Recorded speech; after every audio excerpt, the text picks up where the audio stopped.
Hello, everyone. Welcome to Developing Palates. I am Aaron Loomis coming to you from the Drew Estate Studio. With me today is Jiunn, Seth Guys, John McTavish. How you guys doing today? Doing good, man. It's going to be a spicy review today. That's right. So today we are talking about the Jazz Some Crawl Fuck the FDA. Cigar is a Toro 6x52. Comes out of the Tabacos de Aragon factory in Nicaragua.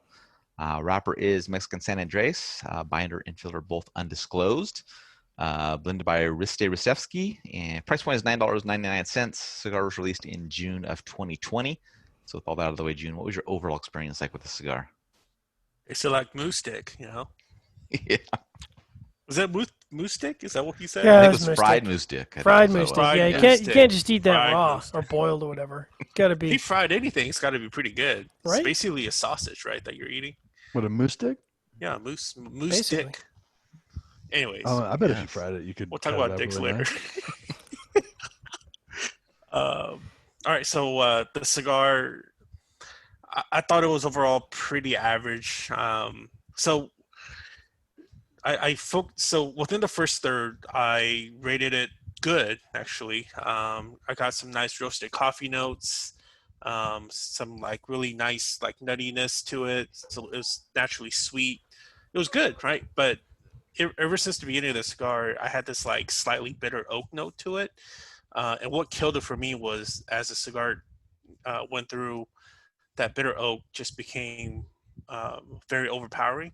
Whereas the first third was good because I kind of felt like that bitterness and that oakiness gave this cigar character and structure. Whereas the remaining couple of thirds was just kind of like kind of gnawing on a piece of bitter oak. So that's what mainly killed it for me. This is definitely not my favorite of what Reste does. I still stand behind within his essentially his first year-ish releases of back in the day. I kind of feel like ever since then, a lot of his stuff just hasn't been for me. So, including this. All right, Seth, what were your thoughts? You're muted, man. Come on. That's good. I didn't like how I was beginning that one, anyways. I was really disappointed with the cigar. I thought the first third was pretty good. I was getting like these like Christmas spice quality flavors. Second third kind of went downhill. I was still getting this Mexican hot chocolate profile, and the final third just was really rough. June mentioned like charred oak that he was picking up the first third. Now I'm thinking about it, it's kind of like qualities that I was getting the final third. It just went downhill, had a good start, and then it just fell apart. So yeah, really disappointed with it. Good, I mean, pretty good construction and draw, but flavors were just not there. How about you, John? What were your thoughts? Well, it's going to be an echo chamber. I thought the cigar started out pretty nice with baking spices, wood, some coffee notes. The wood had a little bit of sweetness to it, so it wasn't just like tannic wood.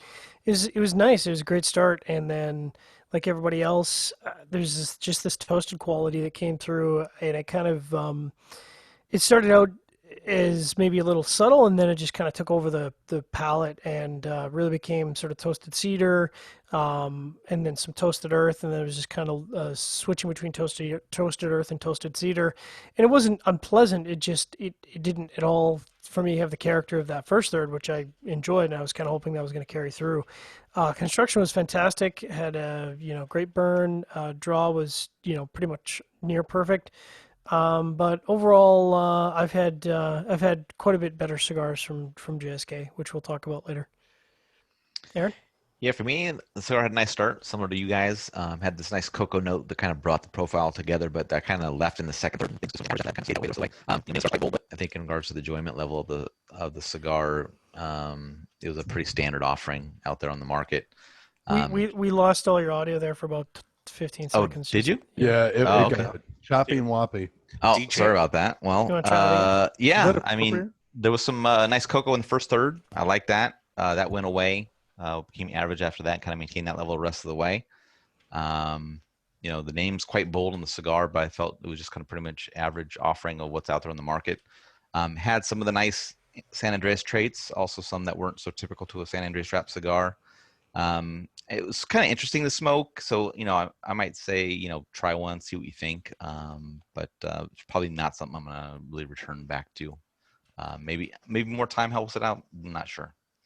So let's get into the score. Start at the top with Jiunn at 6 even. John gave it a 5.95. I gave it a 5.70, and Seth gave it a 5.13. So Jiunn had that 6 even matchup for you.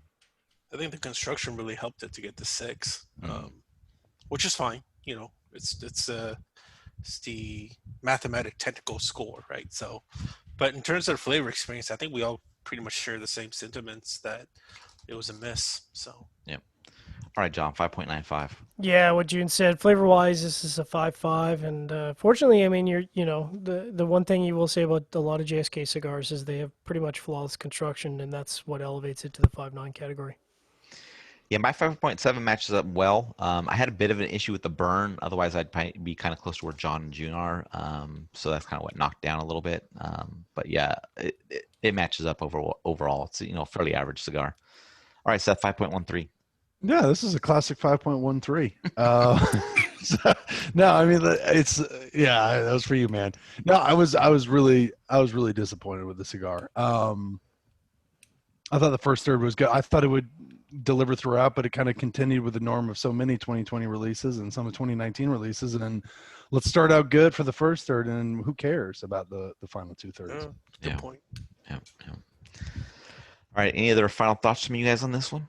I mean, Rista's got a lot of good offerings, man. The Tyrannical Buck, the Nugs, the Red Knight, those are all like I would, no disrespect to this cigar. It's just he's got a lot of really good offerings that I would reach for. In fact, now that I think about it, I got a Red Knight upstairs that's calling my name. So, I'd happily smoke those. So I think, like you said, I think try it out. Maybe you like that toasted quality. Maybe that's what your palate enjoys. It just wasn't for me.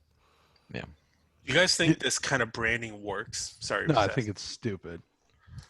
Yeah, this almost makes you feel like the vape industry where they make like fucking flavors of like bubblegum and all that. You're just kind of screaming out to, FDA to be like, hey, look at me, look at this industry. Like to a certain extent, I feel this way about doing some like fuck the FDA kind of branding.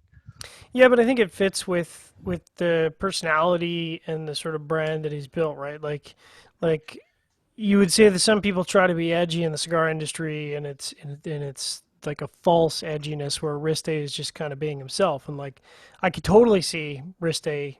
Well, I mean, he's said it many times. Fuck the FDA. Like, that's just him. He just doesn't care, and he doesn't have to care. And so I don't feel like it's coming from a place of